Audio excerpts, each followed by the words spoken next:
وہ کیسے بادشاہ سن جڑے قرآن پہ پڑھتے سن ہیں تے اج دیاں نو لا حول ولا قوت الا باللہ.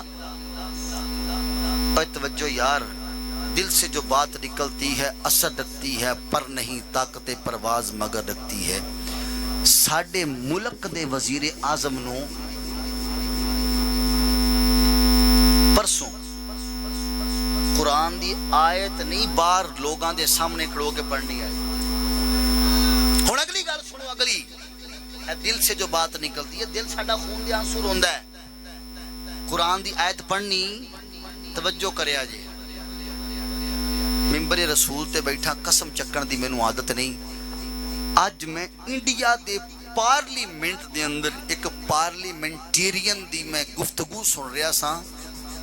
اس نے قرآن پڑھ پڑھ کے مسلمانوں دی اتنی بےزتی کی تھی، اور پڑھ بھی زبانی رہا ہے،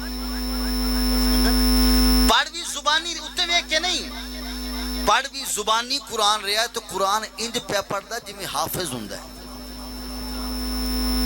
تے ساڈا وزیر اعظم ہے بھی مسلمان،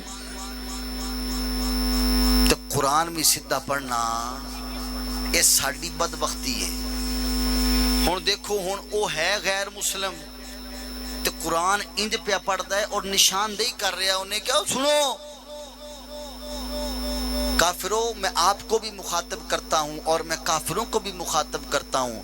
آج مسلمانوں کے زوال کا سبب یہ ہے کہ یہ اپنے نبی کو چھوڑ بیٹھے. یہ انہیں قرآن دی آیت پڑھی، انہیں کہا نبی نو چھڑ بیٹھے نے، اور قرآن نے جڑا انہوں نے حکم دیتا ہے وہ حکم نہیں پہ من دے.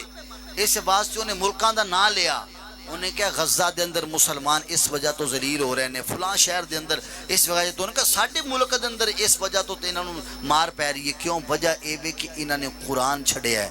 جنہاں نے قرآن نو سینے نہ لا کے رکھیا، خدا دی قسم رب نے کسی نے ابو بکر صدیق بنا چھڑیا. جنہاں نے قرآن نو سینے لا کے رکھیا، رب نے عمر فاروق اعظم بنا چھڑیا.